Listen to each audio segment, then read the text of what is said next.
Olá, meus amigos, um dia de muita paz para todos nós.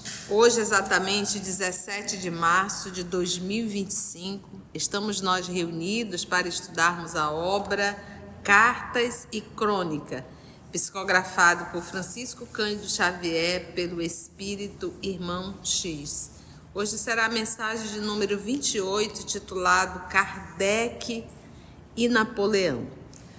Esse é um capítulo que vai falar de várias pessoas ilustres e a gente não teria assim tempo para que a gente pudéssemos entrar e esmiuçar a biografia de cada um deles. Então, nós vamos nos ater ao ano de nascimento deles para a gente ter uma noção do tempo, né? Em que tempo eles estão localizados. Esse é aquilo que eles fizeram quando estavam aqui, tá bom? Então, a gente vai fazer muito esse movimento.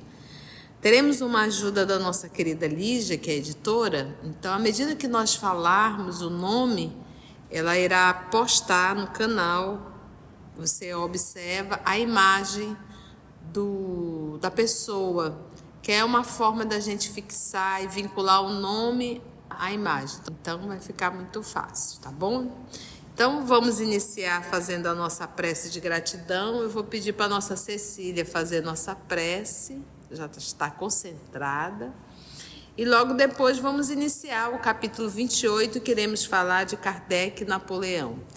Esse texto vai nos falar desse grande encontro no mundo espiritual, desses ilustres, e o propósito realmente era em relação ao novo século que estava iniciando, que era o século XIX, 1800. Então, esse encontro vai acontecer no ano de 1799 no mundo espiritual.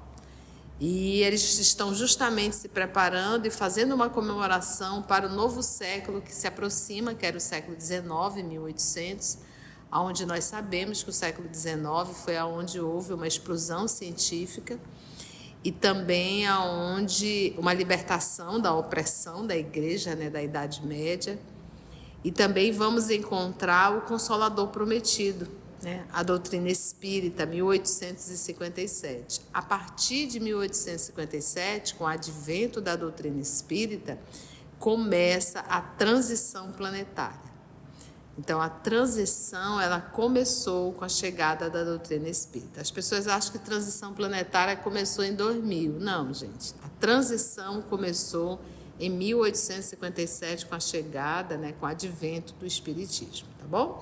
Então, nós vamos estar em torno desse tema hoje, vamos ver como será esse encontro no mundo espiritual.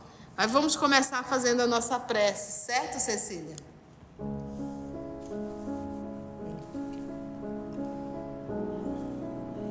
Divino Mestre Jesus, sempre temos maravilhosas lições nos nossos momentos de estudo. E desta vez, por antecipação que foi colocada pela nossa mestra, nós vamos ver como a espiritualidade sempre esteve presente e preocupada com o crescimento, com a melhoria dos seus filhos que estão encarnados. São lições que nós recebemos permanentemente e que cabe a nós aproveitar esta oportunidade e vivenciar esses grandes ensinamentos que são colocados para nós. Nós vamos ver, nós vamos sentir a importância que é para a espiritualidade a nossa evolução, o nosso crescimento espiritual. E aqui nós temos uma convocação, uma conclamação de todos os corações para o aproveitamento desses grandes ensinamentos que são colocados para nós. Vamos ser fiéis ao grande esforço que a espiritualidade amiga se dispõe a fazer para nós, pedindo a ajuda de nossos anjos guardiãos, dos nossos espíritos protetores, para que nos auxiliem nesta caminhada. Que assim seja. Obrigada, querida Cecília. Então vamos nós, Kardec e Napoleão. Depois a gente vai pegar a biografia de Napoleão, tá? Hoje nós não iremos entrar em Napoleão, nós não vamos entrar ali na Revolução Francesa também, que ele também vai citar, porque vai ser muito material para um dia só de atividade. Então vamos lá? Logo após o 18 de Brumário, que seria 9 de novembro de 1799, então nós estamos bem no finalzinho de 1799 para chegar a 1800. Quando Napoleão se fizera o primeiro cônsul da República Francesa, reuniu-se na noite de 31 de dezembro de 1799, ou seja, essa reunião aconteceu no último dia do ano de 1799, no coração da latinidade. Latinidade vem de latim, então a gente subentende ali a Itália, né? No coração da latinidade, nas esferas superiores, grande assembleia de espíritos sábios e benevolentes para marcar a entrada significativa do novo cenáculo. Então ele coloca assembleia de espíritos sábios e benevolentes. Por que ele colocou e benevolente e não ou? Se nós pegarmos o Livro dos Espíritos, se nós pegarmos a escala espírita, a segunda ordem dentro da escala espírita, que é a terceira ordem, espíritos imperfeitos, e a segunda ordem é espíritos bons. Dentro da segunda ordem, Kardec colocou as classes, e ele dá as características gerais, predominância do espírito sobre a matéria, desejo do bem. Suas qualidades e poderes para fazer o bem estão em relação com o grau de adiantamento que haja alcançado. Uns têm a ciência, outros a sabedoria e a bondade. Então é por isso que nós vamos estudar hoje vários seres ilustres que têm a ciência, né? Então ele já coloca, uns têm a ciência, outros a sabedoria e a bondade. Os mais adiantados aliam o saber às qualidades morais, né, que é as duas asas. Não estando ainda completamente desmaterializado, conservam mais ou menos, segundo sua categoria, os traços da existência corpórea, quer na linguagem, quer nos hábitos, entre os quais se encontram mesmo algumas de suas manias. De outro modo, seriam espíritos perfeitos. Compreendem Deus infinito e já gozam da felicidade dos bons. São felizes pelo bem que fazem e pelo mal que impedem. O amor que os une é para eles fonte de inefável ventura, não se alterando nem pela inveja, nem pelo remorso, nem por nenhuma das más paixões que constituem o tormento dos espíritos imperfeitos. Mas todos ainda têm que passar por provas até que atinjam a perfeição absoluta, que seria a primeira ordem. Como espíritos, sugerem bons pensamentos e desviam os homens do caminho do mal. Protegem na vida os que se tornam dignos dessa proteção e neutralizam a influência dos espíritos imperfeitos sobre aqueles que não se comprazem em sofrê-la. Quando encarnados, são bons e benevolentes com os seus semelhantes, não são movidos pelo orgulho, nem pelo egoísmo, nem pela ambição. Não experimentam ódio, rancor, inveja ou ciúme e fazem o bem pelo bem. A esta ordem pertencem os espíritos designados nas crenças vulgares pelo nome de bons gênios, gênios protetores. Aí ele diz, pode-se dividi-lo em 4 grupos principais. Então, tem ali o grupo de espírito superior, né, que seria a segunda ordem, e aí ele divide em 4 classes. A quinta classe, espíritos benévolos, a sua qualidade dominante é a bondade, sentem prazer em prestar serviço. Aí tem a quarta classe, espíritos de ciência. Distingue-se especialmente pela amplitude de seus conhecimentos. Preocupam-se menos com as questões morais do que com as científicas, para as quais têm maior aptidão, que é a parte científica. Entretanto, só encaram a ciência do ponto de vista da utilidade, jamais dominado pelas paixões particulares aos espíritos imperfeitos. Porque tem pessoas que fazem ciência, mas visando o lucro. Esses espíritos que estão na segunda ordem, não. Eles visam a ciência para o melhor atendimento à sociedade, para levar realmente o bem à sociedade, né? Do ponto de vista da utilidade. Então, ciência para eles é a utilidade, não é barganhar dinheiro.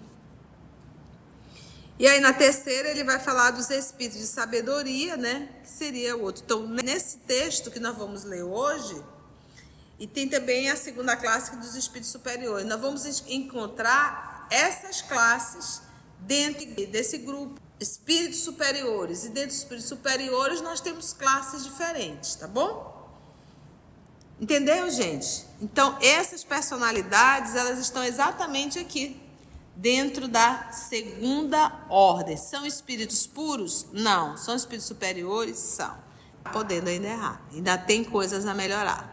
Então, ele diz, grande assembleia de espíritos sábios e benevolentes para marcar a entrada significativa do novo século, 1800.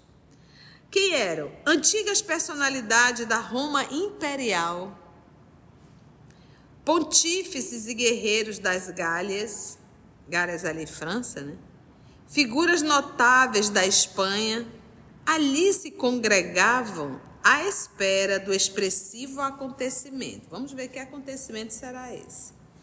Legiões dos Césares, com os seus estandartes, falange de batalhadores do mundo gaulês e grupo de pioneiros da evolução hispânica, né, que representa ali a parte latino-americana, né, associados a múltiplos representantes das Américas, guardavam linhas simbólicas de posição de destaque. Mas não somente os latinos se faziam representados no grande conclave.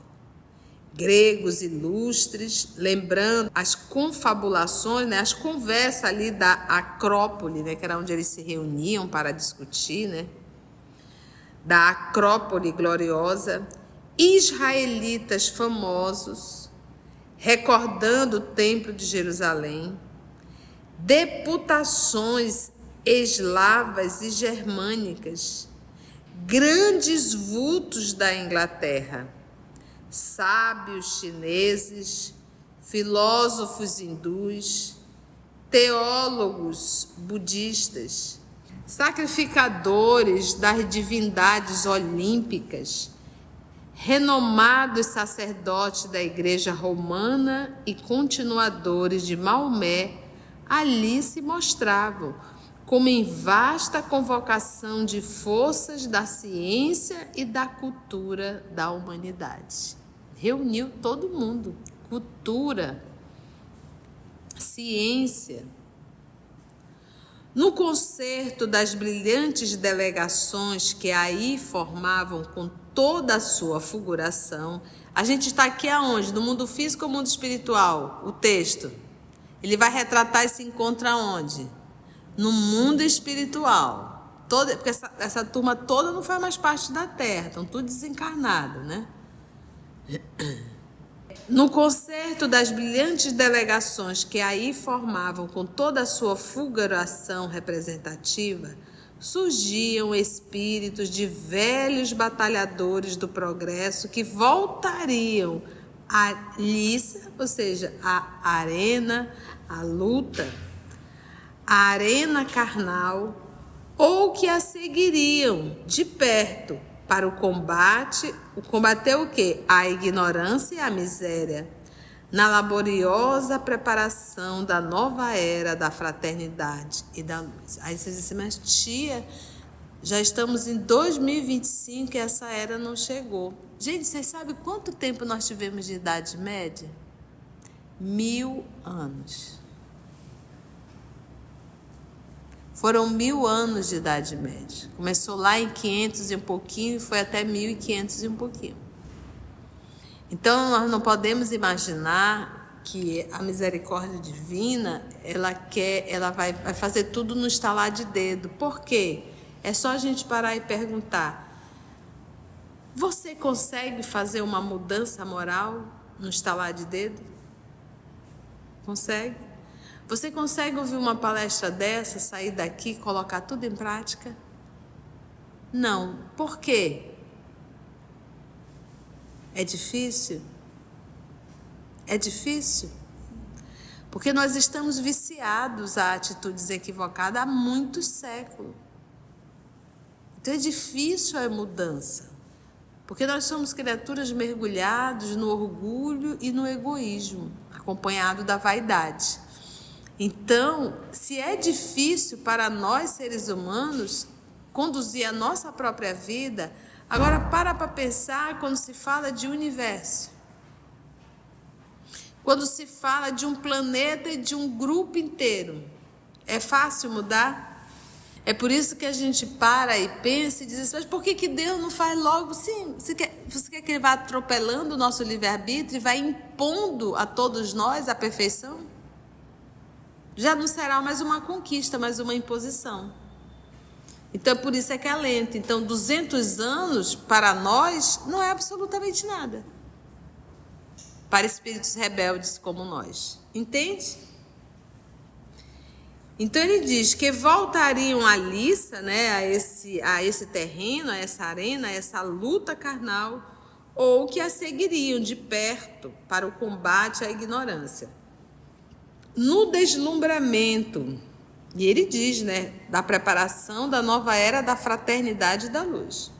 No deslumbrante espetáculo da espiritualidade superior, com a refulgência de suas almas, olha quem estavam lá. Achavam-se Sócrates. Sócrates nasceu 470 a.C. e desencarnou em 399 a.C. O trabalho de Sócrates com a juventude, o trabalho de Sócrates com o convite à reflexão,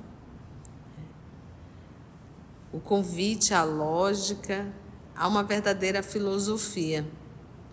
Verdadeira filosofia.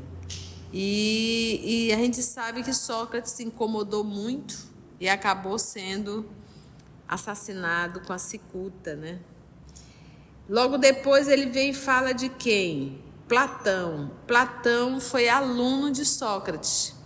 Sócrates não escreveu nada. Foi Platão, seu aluno, que escreveu as falas, as abordagens, o discurso de Sócrates. Platão viveu ali em 428 a.C. e desencarnou em 347 a.C., tá bom? O Platão. E aí vem Aristóteles, são esses três principais, né? Aristóteles também, seguidor e aluno de Platão, aprendeu, bebeu ali na fonte, construiu ali a ética, né? Então, Aristóteles nasceu em 384 a.C. e desencarnou 322 a.C. Por pouco, Aristóteles também não teve o mesmo destino de Sócrates, também ser condenado à cicuta. O mundo não muda. Então, vejam aí a foto de Sócrates, colocado pela nossa querida Lígia, a foto de Platão e a foto ali de Aristóteles, né? Nós não vamos encontrar a foto, nós vamos encontrar as estatuetas, né? Na época não tinha como tirar foto, né, gente? E a pintura também não estava lá. Mas eles faziam aquelas estatuetas, né? Era uma forma de como é que a gente pode dizer? De homenagear a pessoa, né? Quem mais que tem aí? Sócrates, Platão, Aristóteles. Já falamos. Apolônio de Tiana. Vocês já ouviram falar em Apolônio de Tiana? Já? Sim. O Apolônio de Tiana, ele nasceu 15 anos depois de Cristo e desencarnou 98 anos depois de Cristo. Foi filósofo, professor, tá? Filósofo e professor, Apolônio de Tiana. Logo depois vem, confira aí a imagem que a nossa irmã Lígia está colocando. Orígenes foi teólogo, filósofo e escritor. O Orígenes nasceu em 185 da era cristã e desencarnou em 253. Gente, todo esse povo aqui que eu vou ler, todos eles estão nessa reunião.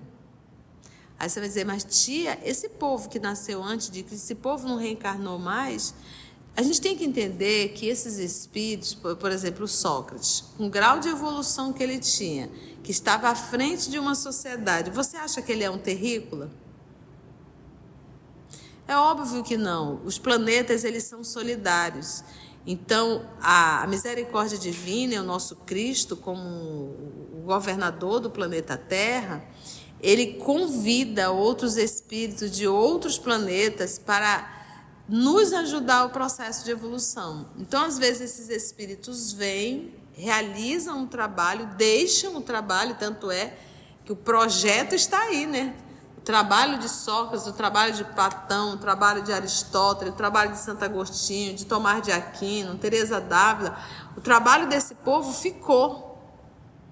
Então, às vezes são espíritos que foram convidados para encarnarem na Terra para nos ajudar no nosso processo de evolução, são missionários. E depois eles retornam para o ambiente deles, para o planeta deles. Alguns acabam se afeiçoando e solicitam do nosso Senhor Jesus para permanecer, ajudando a luta, que não é fácil. Você ajudar quem não quer ser ajudado, ajudar quem teima fazer errado, é desesperador, né? Só realmente um ato de muito amor e desprendimento, né? Então, vamos lá. Acabamos de ver, então, o Apolônio de Tiana, lembrando, e também vimos o Orígenes, teólogo, fale 185 a 253 da era cristã. Temos Hipócrates, você já deve ter ouvido falar de Hipócrates, né? Nós temos, inclusive, quando os formandos de medicina formam, né, eles leem ali, né, o texto de Hipócrates, né, foi médico. Vamos ver o período do Hipócrates? Foi um médico grego, considerado o pai da medicina. Nasceu 460 a.C. e desencarnou 370 a.C., né? Pai da medicina, grego. Depois de Hipócrates, nós vamos encontrar Agostinho, Santo Agostinho. E muito desses nomes aqui vai estar na codificação da doutrina espírita. Alguns até não assinaram o nome, mas o Livro dos Espíritos ele já mostra ali na introdução a quantidade. Então, esses espíritos aqui fazem parte. São Luís coordenava o trabalho de Kardec, o trabalho do espiritismo prático. Era ele que coordenava tudo. Agostinho, é Agostinho de Hipona. Vamos lá ver. O Santo Agostinho, que também faz parte da codificação, ele nasceu em 354, já da era cristã, e desencarnou 430. Então, vamos parar para pensar. O cristianismo, que não é catolicismo, né? O cristianismo, a luta do cristianismo foi até 350 da era cristã. Então, até 350 da era cristã, morreram muitos cristãos. Então, o cristianismo ele era perseguido. Em 350, o então imperador Constantino decidiu transformar o cristianismo e aceitar como uma religião oficial romana. Só que isso não foi todos os romanos que aceitaram. Ele, como imperador, tem um peso muito grande, né? Quem que vai querer contrariar o imperador? Mas houve uma confusão, muitos não aceitaram aquilo, deixar de adorar os seus deuses, né, o politeísmo, para adorar um Deus só, aceitar o cristianismo. Inclusive, Roma começou a perder algumas guerras E as pessoas, né, que eram contra diziam isso é porque ele aceitou essa religião, por isso que não está dando mais nada certo para Roma. E lembra que Roma perdeu, inclusive, né? Eu acho que em 500, 600 e pouco ele perdeu o império, né? Se não me falha a memória, 700, 800, por aí assim, mais ou menos. Então, o Santo Agostinho, ele chegou exatamente nesse momento em que o cristianismo estava sendo aceito como religião, e ali vai formular uma nova religião, que é o catolicismo, Igreja Apostólica Romana. E a gente percebe que pegou o cristianismo, mas pegou muita coisa do judaísmo. O cristianismo não tem ritual, o judaísmo tem ritual. E você vê que a igreja tem todo aquele ritual judaico, até aquelas roupas todas, aqueles mantos, aquele chapéu, né?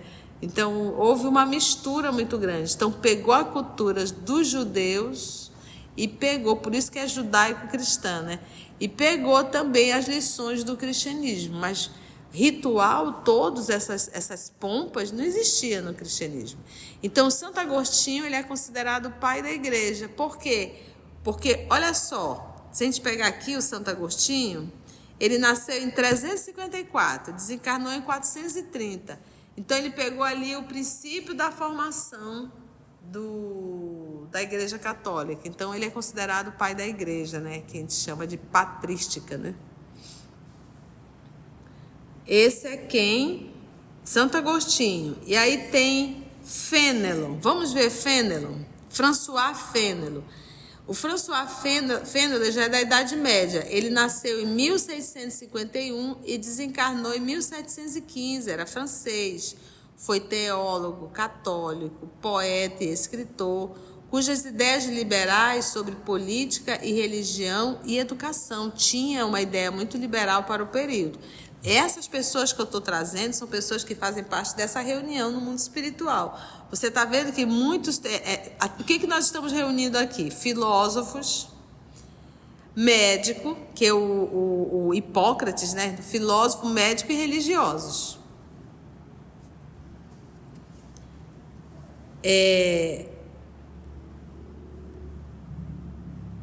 Agostinho, Fénelon, né? Que é François Fénelon.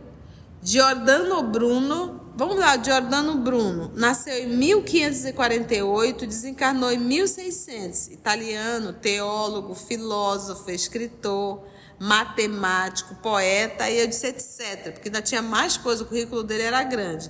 Ele foi condenado à morte na fogueira da Inquisição. O Giordano Bruno. Tomás de Aquino. Tomás de Aquino também ali na Idade Média, né? É a escolástica, né? Tomás de Aquino, italiano, nasceu em 1225, desencarnou em 1274. O falecimento dele foi um frade católico e dava aula. A filosofia, ela ficou durante a Idade Média, ela era controlada pela igreja. E normalmente quem tratava do assunto eram os próprios sacerdotes. Entendeu? Então a filosofia estava muito ligada à religião. E justamente aquele período do Renascimento, né, era para desligar a filosofia da religião. Não era o propósito não era dizer que Deus não existia, em nenhum momento. O que os filósofos queriam era essa liberdade em relação à religião, que eles pudessem de falar filosofia, mas não estar sempre atrelado à religião, entende isso? Há um Deus que castiga, então tudo isso estava dentro da filosofia. O próprio Tomás de Aquino, né, retratava isso, é só a gente ler um pouquinho. E aí vem São Luís de França. Luís IX, né, de França, nasceu em 1214 e desencarnou em 1270. Nós estamos falando do rei, né? E é esse que também faz parte da coordenação. Vicente de Paulo, nasceu em 1581, desencarnou em 1660, sacerdote católico francês. Joana d'Arc, essa vocês conhecem, né? Joana d'Arc nasceu em 1412, desencarnou em 1431, foi uma camponesa, lembra médio, e foi queimada na fogueira pela Inquisição, tá? Teresa d'Ávila, a mística, a intelectual, né? Teresa d'Ávila. Ela é de 1515, nasceu em 1515, desencarnou em 1582. Freira, carmelita, mística e santa católica. Vocês estão percebendo a quantidade de espíritos que foi enviada na Idade Média? O número de ajuda que essa terra teve? Catarina de Siena. Nasceu em 1347, desencarnou em 1380. Italiana, católica, filósofa, da escolástica, né? Extremamente intelectual ela também. Boussot. Nasceu em 1627, desencarnou em 1704. Francês, bispo, teólogo e orador francês e escritor. Então você vê que a grande parte está envolvida o quê? Na ciência, né? Você prestou atenção o número, né? Spinoza, vamos ver o Spinoza. Nasceu em 1632, desencarnou em 1677. Filósofo, Spinoza. Depois do Spinoza, nós vamos encontrar o Erasmo de Roterdã, tá? Que nasceu em 1466 e desencarnou em 1536. Era suíço, tá? Erasmo de Roterdã.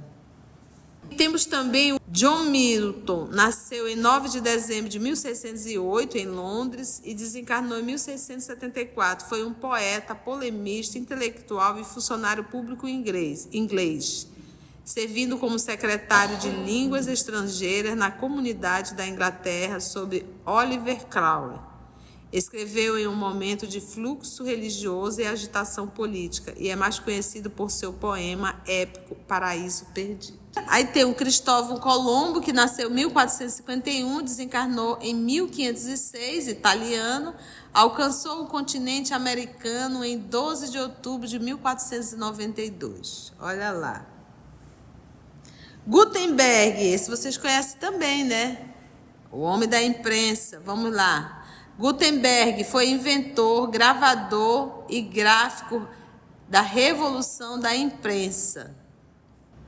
Galileu nasceu em 1564 e desencarnou em 1642. Italiano, astrônomo e físico. Pascal, matemático, escritor francês, filósofo e teólogo também. Nasceu em 1623, desencarnou em 1662. Aí temos Swedenborg, Emmanuel Swedenborg, suíço. Nasceu em 1688, desencarnou em 1772. Polimata, espiritualista, sueco, com destacada atividade como cientista, escritor, místico e filósofo. E Dante Alighieri, italiano, nasceu em 1265, desencarnou em 1321. Quem nunca ouviu falar, né, na Divina Comédia, né? Escritor, poeta e político florentino. É considerado o primeiro e maior poeta da língua italiana. E aí temos então Dante Alighieri. Foram muitas informações, mas eu não tinha como ler, né? Para mencionar apenas alguns heróis e paladinos, né, guerreiros da renovação terrestre, e em plano menos brilhante encontrava-se no recinto maravilhoso trabalhadores de ordem inferior, incluindo muitos dos ilustres guilhotinados da Revolução, quais Luís XVI, Maria Antonieta, Robespierre, Danton, Madame Roland. São novas biografias que vai ficar cenas do próximo capítulo. Nosso próximo encontro, nós vamos pegar essas outras biografias, trazer um pouquinho da Revolução Francesa, para nós entendermos o contexto que está acontecendo nesse mundo espiritual, essas personalidades ilustres, o trabalho que eles tiveram e por que eles estão sendo convidados para essa reunião 31 de dezembro de 1799 no mundo espiritual. Muita informação, né, gente? Mas assim, a gente não vai fixar tudo, mas pelo menos são nomes que a gente começa a se tornar mais familiarizado. Tá? Se você chegou até aqui o final, deixa seu comentário. É muito importante a gente poder ler o teu comentário. Não esqueça de curtir para que possa divulgar a página. Dá o seu like, né? E, se possível, faça a sua inscrição no nosso canal e toca o sininho. Porque quando você toca o sininho, o YouTube avisa para você quando o EOS publicar um novo estudo. Então, receba um grande abraço da família EOS Manaus. Antes de orarmos em agradecimento, vamos ouvir algumas considerações da tia que destacamos neste estudo para a reflexão dos ensinamentos. Vamos aos destaques da tia? Essas personalidades, elas estão exatamente aqui, dentro da segunda ordem. São espíritos puros? Não. São espíritos superiores? São. Podendo ainda errar. Ainda tem coisas a melhorar. Assim, concluindo o nosso estudo de hoje e agradecendo o nosso Mestre Jesus por mais este momento de aprendizado, vamos orar? Então, assim, agradecemos a Deus, nosso Pai, por mais uma oportunidade de estudo, né, de aprendizado, de reflexão, aos nossos amigos espirituais aqui presentes, se Deus nos permitir. Até o nosso próximo encontro. Graça te damos, Senhor. EOS Manaus. Estudando para servir ao Cristo. Visite nosso site em www.eosmanaus.org. No YouTube, procure o canal EOS Manaus. Participe do nosso grupo no Facebook. No Instagram somos @EOS Manaus.